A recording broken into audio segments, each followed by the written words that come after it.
Many people think that your statement is a well-planned conspiracy attempt about the revival of the caretaker government in stages. Relations with Pakistan were deliberately put on hold, says the Foreign Affairs advisor. The news headline is detailed this time. Many people think that your statement is a well-planned conspiracy attempt. Many people think that Fazler, BNP chairperson, Advisory Council member Fazlur Rahman's statement is a well-planned conspiracy attempt. The party has mentioned this in the reasoned notice. He has been given 24 hours to explain why organizational action will not be taken against him. The PNP's media cell has confirmed the matter. Because the rape notice mentions that you have been continuously making ugly and misleading statements about the historical people of Bhutan in July and August, and the statements you are making about the martyrs who sacrificed their lives are completely against the party ideology and the spirit of the people of Bhutan. Your statement against this glorious mass uprising and the movement to restore democracy has created a strong reaction in the public mind. Many believe that your statement is a planned attempt to tarnish the party's reputation. You have even spoken in a way that hurts the religious sentiments of the people. In the July-August mass uprising, more than 1,500 people, including more than 3,000 BNP leaders and activists, were martyred and more than 3,000 people were seriously injured. You have constantly insulted and humiliated the role of the students in the mass uprising to restore democracy. It also says that you have been instructed to submit a written reply to the party's Nayapaltan central office within the next 24 hours with proper reasons as to why organizational action will not be taken against you due to such bizarre and undisciplined statements. Meeting after meeting, revived caretaker government. What is happening behind the scenes? What is happening behind the scenes? Smoke, smoke, smoke net, whatever word is used, this question is lurking in people's minds. With the February parliamentary elections in sight, various activities have been carried out with the aim of achieving the goal. It is not so much in the open as it is behind the scenes. The Western lobby's rush after the Consensus Commission and the July Charter's short announcement is noticeable. After talking to the political parties, they are rushing to the Chief Justice. What discussions? What agenda? None of this is clear.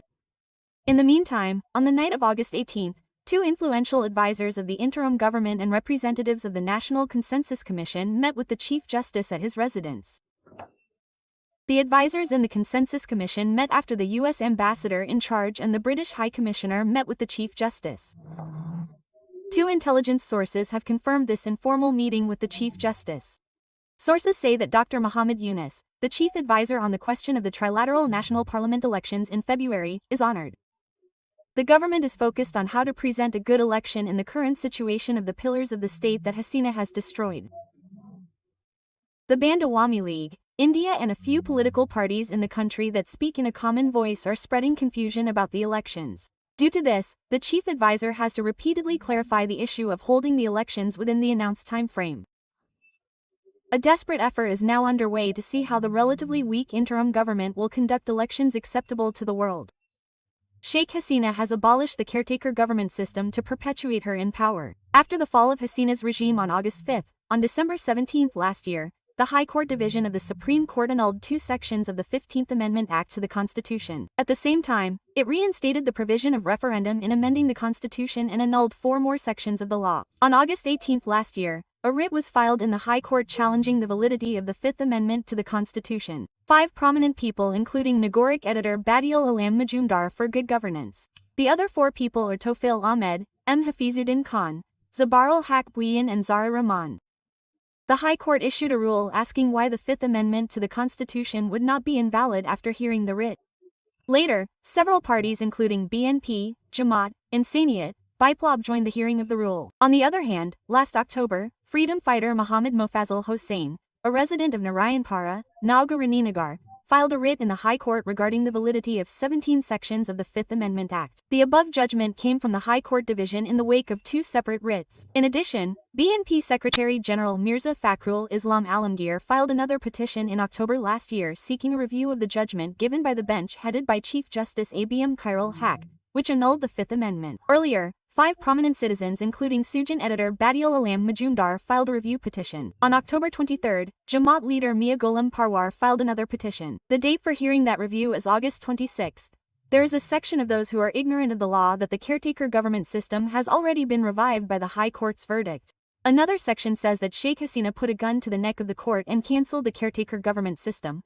But before the full verdict was published, she brought an amendment to the constitution of the parliament.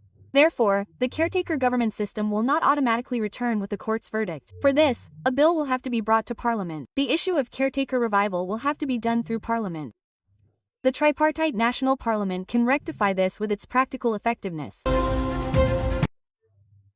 Analysts believe that the interim government led by Dr. Muhammad Yunus will become a caretaker government 90 days before the elections, and that elections will be held under this caretaker or caretaker government. Some advisors of that government will be reshuffled. The government staff will be smaller. Some advisors will be dropped. Some new faces will be included in the government. The point is, if the caretaker government system that Sheikh Hasina abolished is revived exactly, he is also supposed to be the chief advisor of the government. The last retired Chief Justice, Obaidul Hassan, is the last retired Chief Justice so far. The previous retired Chief Justice is Hassan Fayez Siddiqui. Both are guilty of being Hasina's party slaves. So what is the alternative? Sources indicate that behind-the-scenes events are taking place.